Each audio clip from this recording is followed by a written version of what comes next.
Hi, in this video, I am going to explain what is the API versioning and why this API versioning is very much important for any developer who develop the API for any kind of the use case. So in the first part of this video, I will take one small use case to make you understand why the API versioning is very much important, and without API versioning, how you will fall in some problem when you have the new kind of the enhancement in your code.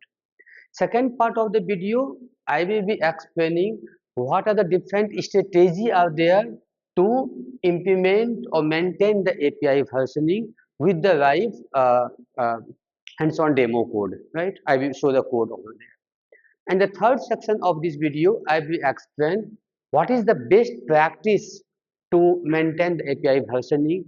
What are the things you should take care when you start for the any API for the any kind of the use case.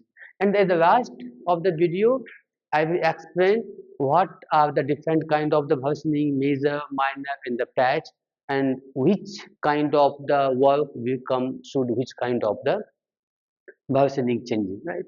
So let us start this video. So API, what is the API? We know the application program interface.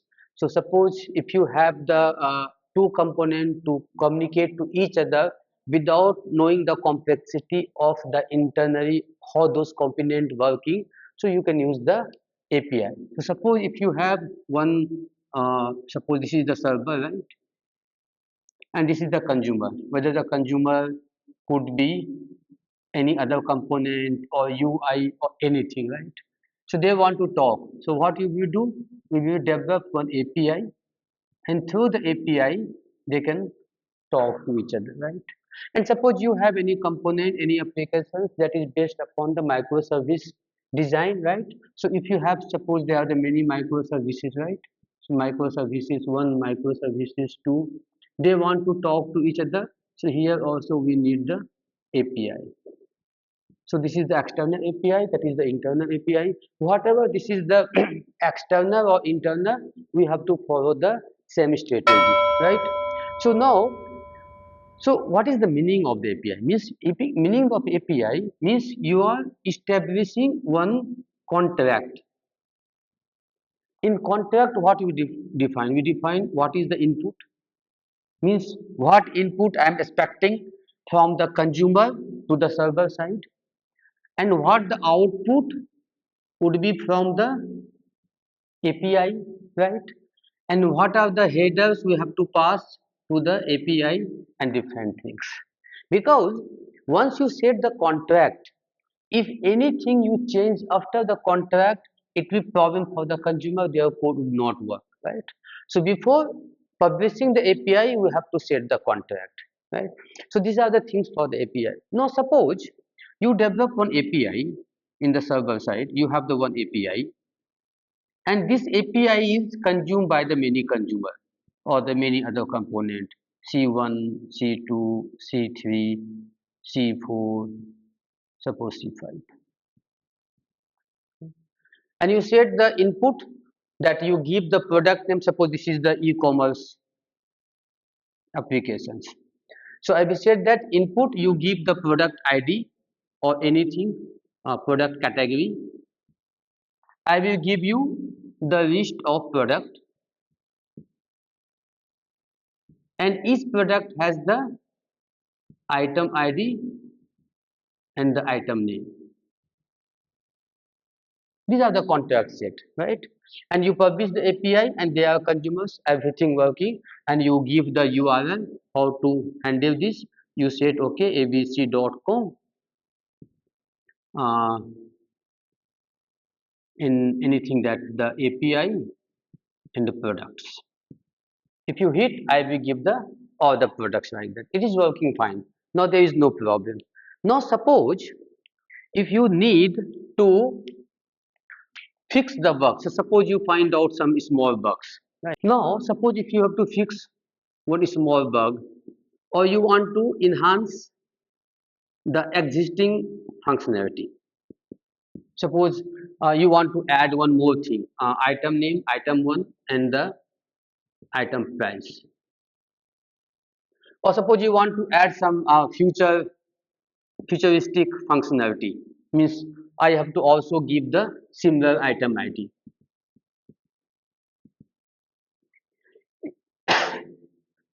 In that case, what you will do? So it's easy solution. You go change the code, but the moment you change the code means you are avoiding the contract. The moment you will change the code, this consumer will not able to consume your data because you have changed the output. They are not knowing, without knowing you are changing the code, they will not able to access your API. Right? So then what you will do? But this guy is saying no, I need to enhance the functionality. This guy says no, I am okay what the API I have. Right? So there is problem. So what is the solution here? First solution is that continue with existing API. Don't change the API. So these guys should be continue consuming and doing their work. And second, add new or develop new API with the bug fix, with the enhance. So these guys will take the new API and these guys will use the old API, right? So that means you have to provide the backward compatibility and also you have to provide the forward compatibility. So what you will do? Suppose for the existing one, you have already given the API. What was the API? This one, abc.com API and the products. What the new name you want to give for the new API? Because the functionality are the same, basic functionality are the same. So what you will do? You will give abc.com API and new product, right? Again you will have some modification. Again you have to come with the new API. Then what name you will give? New products, right? That is feasible? No. So what is the solution for that? And the solution is the API version. So whenever you will create the new API, you should give the version number. But see here, so what you will do? In this case, you will give v2 and products. But here we have already given you have not given the version number and we have already published it. So API versioning best practice says that before publishing any API, you should have the complete spec, complete document with the version number. Without the version number, you should not publish, right?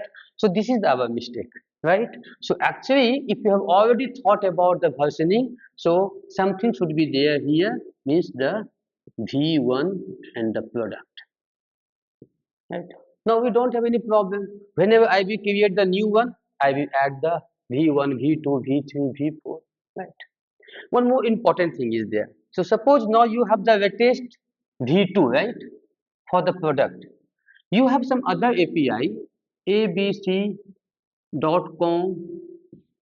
API V1 for the some other purpose. Suppose image. It is not necessary when you increment the product version, you should increment all the existing version. No. We had the requirement to enhance the product API, so this version number is going to increase. We don't have any requirement for this API to change. We are not going to launch the new API, new version, right? So don't think that all the API should have the same version number, right? So how you can avoid that? So you should have the best practice. It will be discussed detail in the end of the session. So, but the first important best practice is that before starting the API, you should have the complete discussion different kind of the strategy discussion, and then follow the one consistent way. Whenever you will add a new API, we have to follow the same. Second best practice, you should have the enough document that for the V1, what is the input, output, header, and all those combinations. With the version V2, what are the things you are going to change, and if anything you are going to deprecate, what are the things you are going to deprecate. You should have the complete document for each version of the each API, right? Okay, now enough. Now let me explain you what are the different strategy are there to maintain the versioning. So these are the different way you are versioning, you are parameter versioning, header versioning, and media type. I will show in the code for the better understanding. So let me discuss for the first one, you are versioning. So it was the old one, abc.com API and the V1, and this is the old one. If you want to new enhancement, you can just do the V2. So what is the advantage here? So very simple and straightforward, right? Whenever you want to add the new one, go create the new API and keep updating or increment the versioning number. Easy to understand in implementation, it's very easy implementation. So in the code, you can just check which version is there, and accordingly you can create the code, right? Visible in the URL. So through the URL, you can say whether this is the old one or new one, right? It's easy to understand. And the cacheable means you can cache it because this is in the URL. These are the benefit and the cons. So problem is that if you keep adding, right? So I will explain you also. Actually, V1 better should be there. V1 dot 2.3 means V dot X dot Y dot Z. So X for the major, Y for the minor, and Z for the patch, right? So it become very cluster UI, right? You have to very careful to type that, and again you have to forcefully you have to client has to change the URL in their code, right? We see in the code, and let me explain you what is the URL parameter. So if you see the URL parameter, only difference is that this part would be the fix. This is not going to change. We are passing the extra parameter with the URL. You see the version is equal to 1.0, version is equal to 2.0, right? Earlier case, we are changing the URL. Here we are not changing the URL, but the parameter. This is only difference that, right? This is no major difference between this and this. Third approach is the header versioning. In header versioning, your URL could be intact, always constant. You are not going to change the URL. Instead of that, in the header, we are passing one key. This is the key, and this is the value. So API version is equal to 1 for the old one, 2 for the new one. So URL would be the fixed here. We will see in the code. So what is the benefit here? Keep the URL clean and fixed. You are not going to change that. Very flexible. So only consumer have to add the header.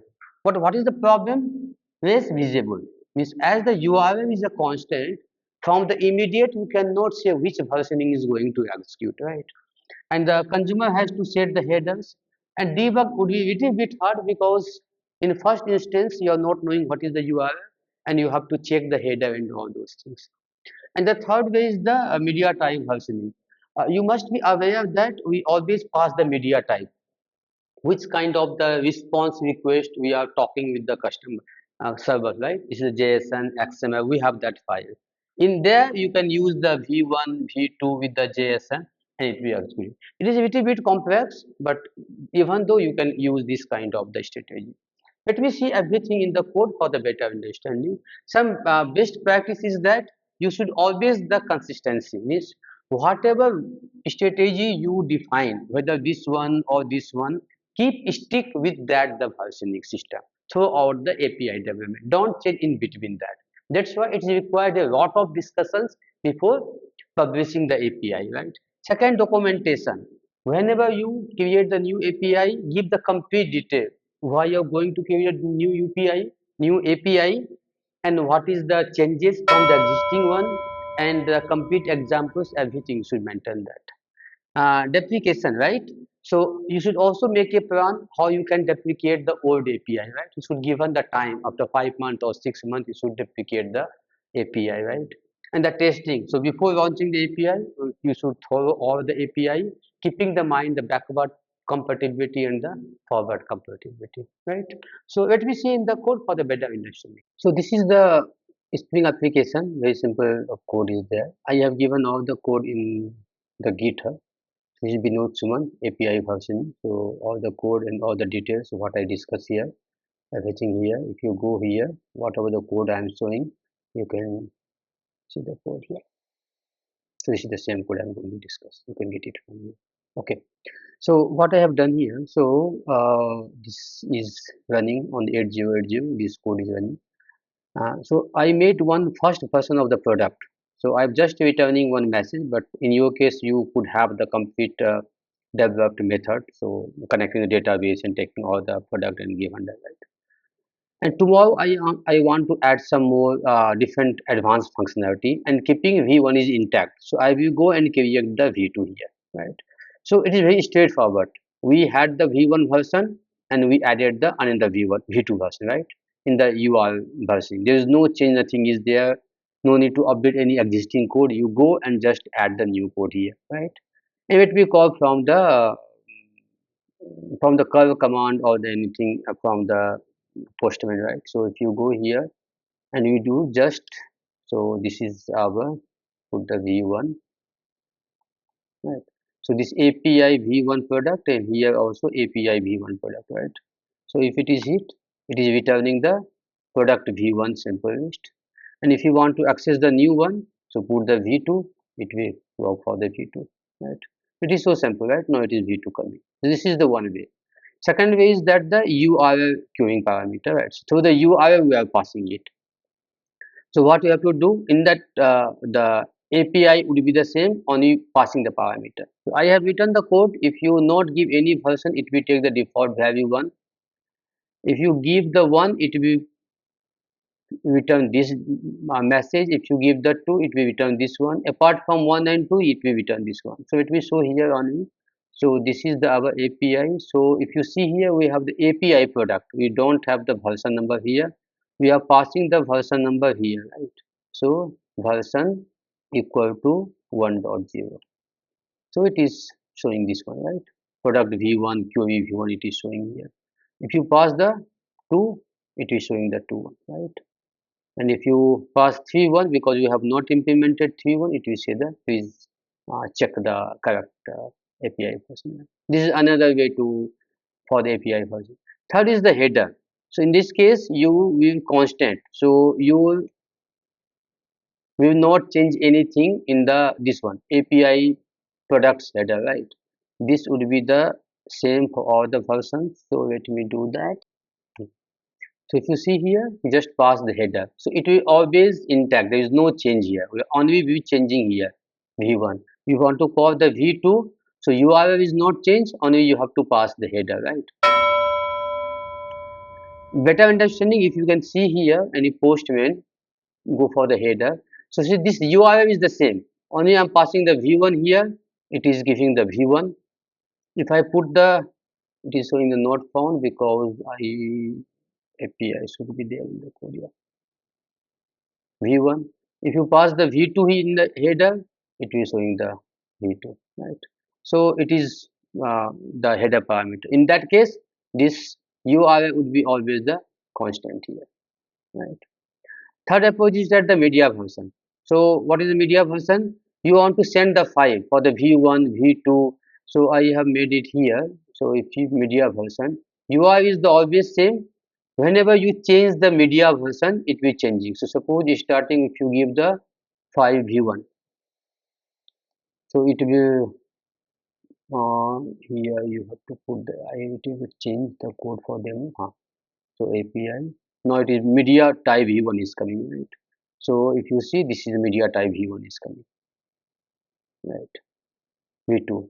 And if you give the v2, it will v2 come here, right? So this is all about this one, and everything I have mentioned here in the GitHub. What is the best practice and all those things I have given here. What is the API versioning? Why it is required? What is the strategy here? Different strategy, right? And the best practice, compatibility and conclusions, right? Hope this video you will like it. Thank you very much.